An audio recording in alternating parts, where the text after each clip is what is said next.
محمدا عبده ورسوله الداعي إلى رضوانه صلى الله عليه وعلى آله وأصحابه وإخوانه. Kaum muslimin dan muslimat, jamaah salat tarawih yang saya cintai dan saya muliakan, rahimani wa rahimakumullah. Kita kembali bersyukur kepada Allah Subhanahu wa taala yang telah memberikan kepada kita nikmat pada malam ini. Dua nikmat, jamaah sekalian, yang banyak manusia lupa untuk bersyukur kepada Allah. Nikmat kesehatan dan nikmat kesempatan. Dan Nabi SAW telah mengingatkan ini. Ya, nikmatani mampunun fihima katsirun minan nas, as-sihhatu wal faragh. Ada dua nikmat yang manusia itu banyak lalai, lupa di dalamnya. Nikmat sihhat, kesehatan, dan al-faragh, nikmat waktu luang. Pada malam ini Allah memberikan dua nikmat ini. Wajib untuk kita bersyukur. Dan salam dan salawat kita kirimkan kepada Nabiullah Muhammad SAW, panutan kita jamaah sekalian. Termasuk syarat ibadah, termasuk syarat diterimanya puasa kita, syarat diterimanya salat tarawih kita adalah mencontoh amalan Nabi Muhammad SAW. Walaupun seorang itu ikhlas, jamaah sekalian, kalau tidak mencontoh Nabi Muhammad, maka amalannya tidak diterima. Ya, itulah makna dari dua kalimat syahadat. Kita bersaksi bahwa tidak ada sesembahan yang hak kecuali Allah, dan Nabi Muhammad adalah utusan Allah. Ikhlas beribadah hanya kepada Allah dan mengikuti tuntunan Nabi Muhammad SAW. Jamaah sekalian, rahimani wa rahimakumullah. Tujuan puasa di bulan Ramadan adalah kita bertakwa, agar kita menjadi orang yang bertakwa. Dan ayat ini sering kita dengar dalam surah Al-Baqarah. Allah Subhanahu wa taala berfirman, "Ya ayyuhalladzina amanu kutiba 'alaikumus shiyam kama kutiba 'alal ladzina min qablikum la'allakum tattaqun." Wahai orang-orang yang beriman, telah ditetapkan atas kalian untuk berpuasa sebagaimana telah ditetapkan atas orang-orang sebelum kalian, la'allakum tattaqun, agar supaya kalian bertakwa. Jamaah sekalian, kalau kita baca definisi yang disebutkan oleh para ulama terkait dengan takwa, maka kita bisa simpulkan bahwa takwa adalah artinya melaksanakan semua yang Allah perintahkan dan meninggalkan semua yang Allah larang. Sekarang pertanyaan berikutnya, apa perintah yang Allah perintahkan? Apa perintah terbesar Allah Subhanahu wa taala? Dan apa larangan terbesar Allah Subhanahu wa taala? Kata para ulama, wa a'dhamu ma amara Allah bihi tauhid. Ternyata perintah yang terbesar yang Allah perintahkan bagi seumat manusia adalah tauhid. Ya, jamaah sekalian, sebagian orang salah paham. Bahkan mereka menuduh bahwa tauhid adalah ajaran keras. Tauhid adalah ajaran ekstrim. Padahal para ulama sepakat bahwa tauhid adalah perintah terbesar dari Allah Subhanahu wa taala. Tauhid ifradullah taala min ibadah. Tauhid artinya adalah memurnikan semua ibadah kita hanya kepada Allah. Memperuntukkan semua ibadah kita hanya kepada Allah Subhanahu wa taala. Ibadah adalah semua yang Allah cintai, yang Allah ridhoi. Apakah ucapan atau perbuatan yang nampak maupun tidak nampak, seluruhnya harus hanya kepada Allah Subhanahu wa taala. Inilah makna tauhid. Bagaimana mungkin bisa dituduh sebagai ajaran keras, padahal tauhid ini adalah pemurnian ibadah hanya kepada Allah Subhanahu wa taala. Kemudian kata para ulama, wa a'dhamu ma naha anhu syirk. Larangan terbesar yang dilarang oleh Allah Subhanahu wa taala, Rabb semesta alam, adalah kesyirikan. Kesyirikan jamaah sekalian maknanya adalah menyamakan Allah dengan selain Allah dalam hal-hal yang merupakan kekhususan bagi Allah Subhanahu wa taala. Mempertuhankan selain Allah, menyembah kepada selain Allah, itu makna dari kesyirikan. Ini larangan terbesar. Siapa yang mampu melaksanakan perintah terbesar yaitu tauhid dan mampu menjauhi meninggalkan larangan terbesar yaitu kesyirikan, maka dia yang akan menjadi al-muttaqin, orang-orang yang bertakwa dengan takwa yang tertinggi. Jamaah sekalian rahimani wa rahimakumullah, tauhid adalah hak terbesar Allah. Tauhid, pemurnian ibadah, hak khusus bagi Allah Subhanahu wa taala. Iya, ketika Nabi SAW panutan kita manusia yang termulia sallallahu alaihi wasallam bertanya kepada para sahabat atau sahabatnya, "Ya Mu'adz, atadri ma haqqullahi 'alal ibad wa ma haqqul ibadi 'ala Allah?" Wahai Mu'adz, tahukah kamu apa hak Allah atas semua hamba? Apa hak Allah atas kita semua jamaah sekalian? Ayya'buduhu wa la yusyriku bihi syai'an, agar supaya kita semua menyembah kepada Allah yang satu saja dan tidak mempersekutukannya dengan siapapun juga. Berdoa hanya kepada Allah, bertawakal hanya kepada Allah, bersandar hati hanya kepada Allah.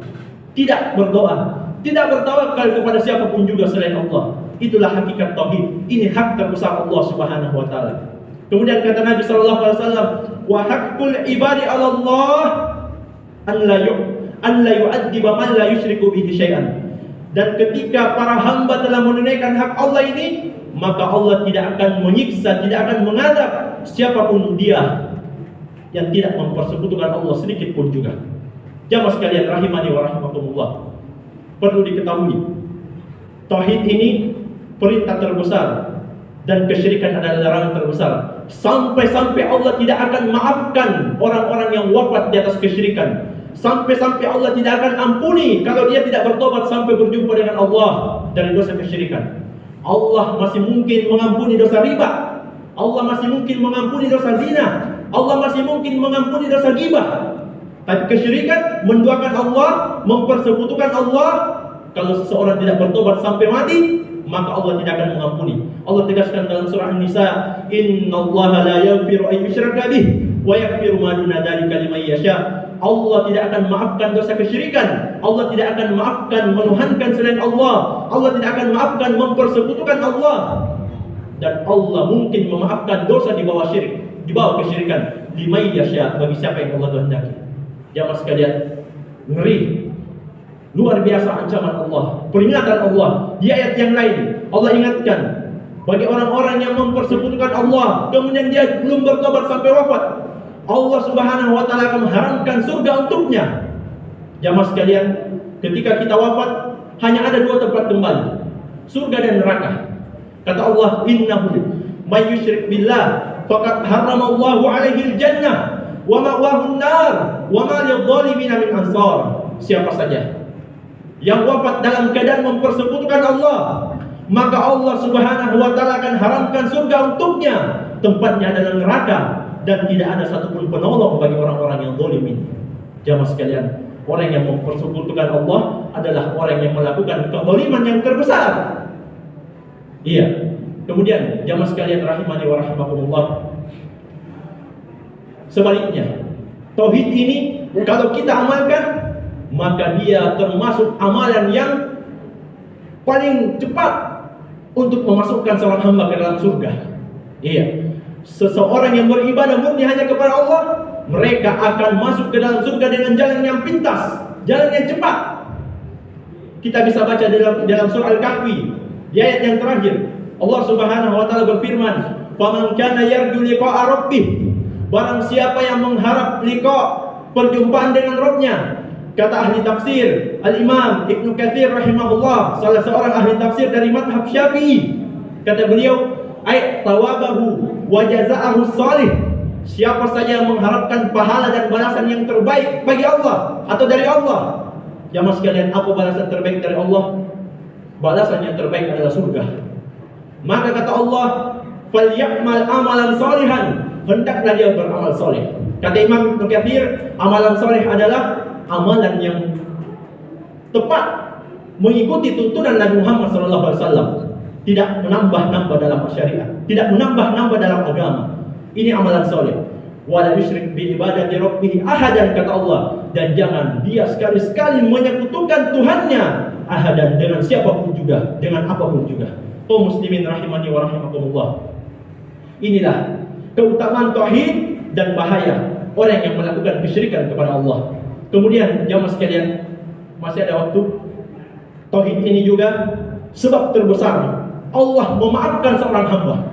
Ya, ketika sahabat yang mulia Amr bin As radhiyallahu anhu ingin masuk Islam, beliau memberikan syarat kepada Nabi Muhammad. Iya, dia katakan, "Wahai Nabi Muhammad, saya mau masuk Islam tapi ada syaratnya." Ketika itu Nabi bertanya, "Apa syaratnya?" Maka Amr mengatakan, kalau saya masuk Islam, saya ingin dosa-dosa saya yang telah lalu Allah maafkan. Maka apa kata Nabi SAW? Ama alimta annal Islam yahdimu ma kana qablahu. Tidakkah engkau tahu wahai Amr, sesungguhnya Islam itu menghapuskan, menghancurkan dosa-dosa yang telah lalu. Islam bagaimana jemaah sekalian? Islam yang beribadah tulus, murni hanya kepada Allah. Itulah Muslim yang sejati. Akan hancur dosa-dosanya yang telah lalu, karena keislaman yang benar. Iya, kaum muslimin rahimani wa rahimakumullah. Kemudian yang terakhir, ada nasihat indah dari salah seorang ulama besar, Al-Habib Ibnu Rajab Al-Hambali rahimahullah, tentang perpisahan dengan bulan Ramadan. Kata beliau, inna syahr Ramadan qad azima 'ala ar-rahil wa lam yabqa minhu illa al-qalil. Sesungguhnya bulan Ramadan ini telah bertekad untuk pergi. Tidak tersisa waktunya kecuali sedikit. Iya, sedikit sekali jamaah. Tidak sampai setengah Ramadan lagi kita akan berpisah dengan Ramadan. Kemudian kata Imam Ibnu Hajar atau Ibnu Rajab Al-Hambali, faman minkum ahsana fihi fa'alaihi tamam. Siapa yang telah berbuat baik di awal-awal Ramadan, hendaklah dia tambah semangat, sempurnakan pahalanya, sempurnakan amalannya. Sebaliknya, wa man kana farratan falyahtimhu bil husna wal amalu bil khitam. Siapa yang melakukan sebaliknya, menyia-nyiakan awal Ramadan, menyia-nyiakan waktunya di awal Ramadan, hendaklah dia tutup Ramadan itu dengan amalan soleh, karena amalan yang dihitung adalah penutupnya. Ini juga semakna dengan hadis Nabi SAW, innamal a'mal bil khawatim. Sesungguhnya amalan-amalan itu tergantung penutupnya. Jamaah sekalian, seseorang yang bermaksiat kemudian bertobat kembali kepada Allah, beristighfar, kemudian melakukan ketaatan lalu wafat menghadap kepada Allah, maka yang Allah hitung adalah amalan solehnya, amalan penutupnya, kebaikannya yang Allah hitung. Kemudian kita juga perbanyak istighfar, perbanyak tobat jamaah sekalian di bulan Ramadan ini. Malaikat Jibril alaihissalam pernah mendoakan celaka orang-orang yang pergi Ramadan, dosanya belum diampuni. Malaikat Jibril berdoa yang mengaminkan Nabi Muhammad, Raghima ankum rin adraka alaihi Ramadan hatta yansalifra falam yukfar lahu. Celaka, kata malaikat Jibril. Berdoa malaikat Jibril, orang yang mendapati bulan Ramadan sampai Ramadan itu berakhir, dosanya tidak dimaafkan. Kul amin, katakan wahai Nabi Muhammad amin. Kul tu amin, maka Nabi Muhammad pun mengatakan amin. Pertanyaannya jemaah sekalian, mungkinkah doanya ditolak? Tidak mungkin. Yang berdoa adalah malaikat Jibril, yang mengaminkan adalah Rasulullah SAW. Kaum muslimin rahimani wa rahimakumullah. Mungkin yang bisa saya sampaikan, lebih dan kurangnya mohon dimaafkan. Wabillahi taufiq. Subhanakallahumma bihamdik, asyhadu an la ilaha illa anta, astaghfiruka wa atubu ilaik. Wa sallallahu ala nabiyyina Muhammadin wa alihi washabbihi wasallam. Wa akhiru da'wana alhamdulillahi rabbil alamin. Wassalamualaikum warahmatullahi wabarakatuh. Assalamualaikum.